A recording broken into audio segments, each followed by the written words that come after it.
Hey guys, Deathletter Magic here. We may be done with the main spoilers from Strixhaven, but we've still got the fake Strixhaven Commander 2021 cards, because they're not really in Strixhaven, because they're not really standard legal. That'll be fun to explain. So we've already seen the 5 front cards in the 5 Commander decks. Now anything legendary here is not the front card. It's, I guess, an alternative if you really wanted.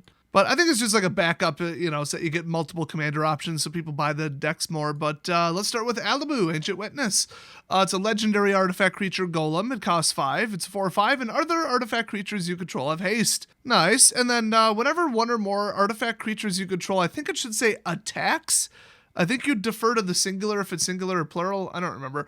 Alibu Ancient Witness deals X damage to the target, and you scry X, where X is the number of tapped artifacts you control. But by the way they phrased it, it can only go off once per turn. Or like once per triggering attacker. I mean, you wouldn't want to swing with 5 Thopter tokens and deal 25 damage straight to their face. That would be a little much. But still, I mean, one trigger. I mean, you swing with a couple little Thopters in the air or something, and, you know, there you go. Scry 5 and deal 5 damage or whatever you want. I mean, that's like no joke. Still pretty darn expensive to be a commander, but maybe not in the right deck.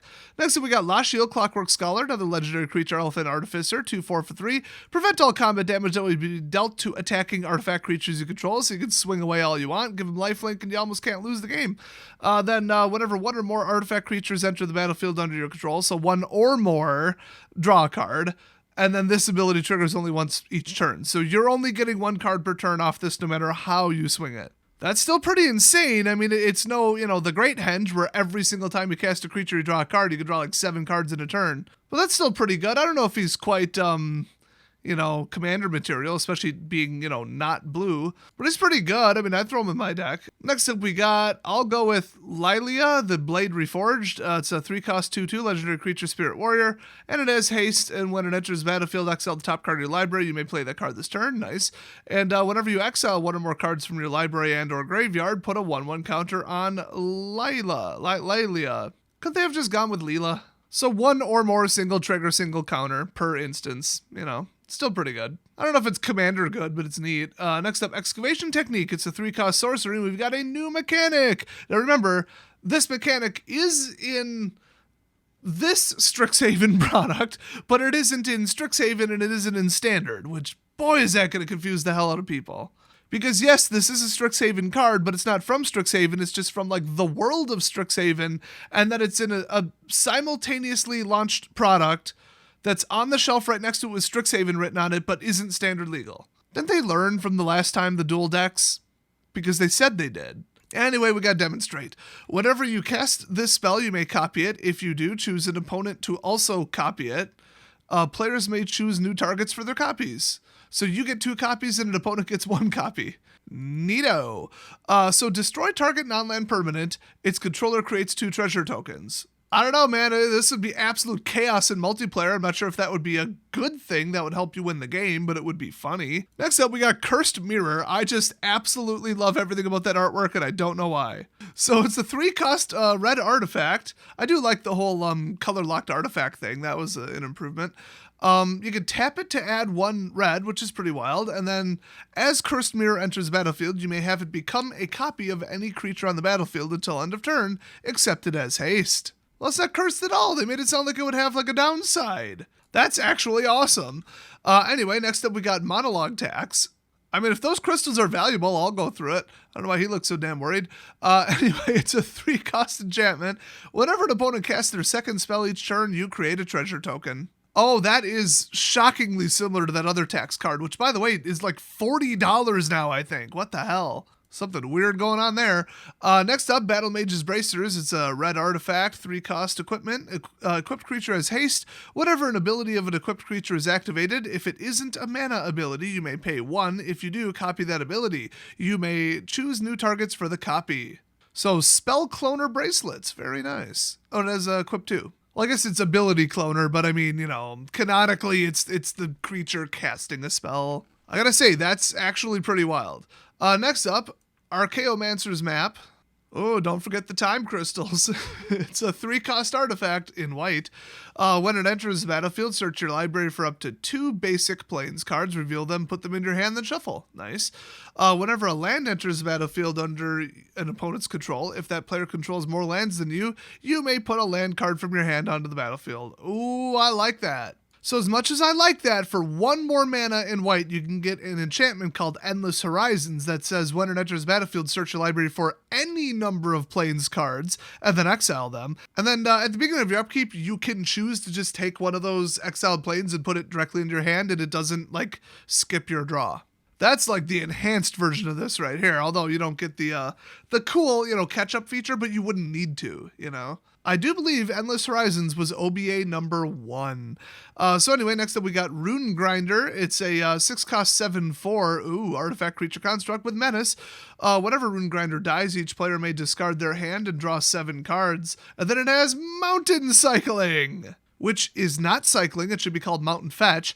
But yeah, it's Mountain Cycling 2. You pay 2, discard this card, search your library for a mountain card, reveal it, put it in your hand, then shuffle. That's unexpected.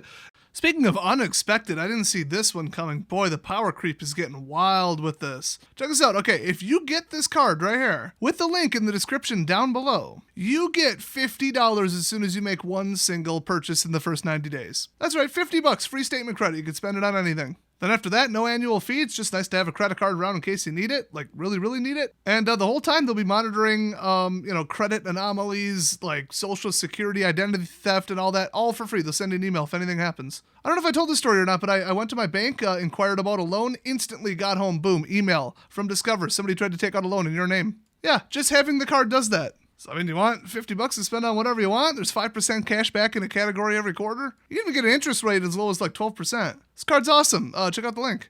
Next up, we've got Bronze Guardian, a 5-cost artifact creature golem. Double strike, and it has Ward 2. Love that. And then other artifacts you control have Ward 2. Absolutely love that. And then Bronze Guardian's power is equal to the number of artifacts you control. Oh, this guy's a beast. He comes out, he keeps your other stuff out, and he just wrecks everything. This is an amazing card. Next up, Audacious Reshapers. So 3/3 for 3, and tap it, sack an artifact, reveal cards from the top of your library until you reveal an artifact card, put that card onto the battlefield and the rest on the bottom of your library in random order. Audacious Reshaper deals damage to you equal to the number of cards revealed this way. Ouch. So you better hope that your crappy little treasure or Thopter token turns into something good. But it goes straight to the battlefield. You could drop in like a giant freaking golem or something. This thing's wild. So next up, Digsite Engineer. It's a 3-cost 3/3 Dwarf Artificer, and whenever you cast an artifact spell, you may pay 2. If you do, create a 0/0 colorless construct artifact creature token. With this, creature gets +1/+1 for each artifact you control. Oh yeah, Thopter Flood, baby. They ain't gonna even mention Thopters in this entire deck, but if you don't mod it to run Thopters, you're just out of your damn mind. Next up, Angel of the Ruins. Ooh, wonder if they can sell it. It's a 7-cost 5/7 with flying.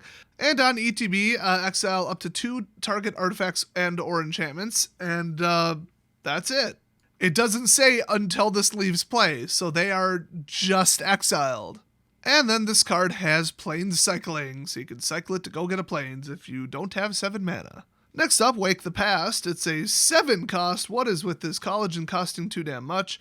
Sorcery, return all artifact cards from your graveyard to the battlefield. They gain haste until the end of turn. Okay, maybe don't put Thopters in this deck. Nah, still do. Next up, Study Hall. It's a land. It comes in untapped, taps for colorless, and you pay 1, tap it, add 1 mana of any color to your mana pool. When you spend this mana to cast your commander, scry X, where X is the number of times it's been cast from the command zone this game. Nice. Doesn't the fact that it says any color disqualify it from being in anything other than a 5-color deck, though? I thought that's how that worked with color identities. Anyway, we've got Triplicate Titan, a 9-cost 9/9 artifact creature golem, flying vigilance and trample, damn.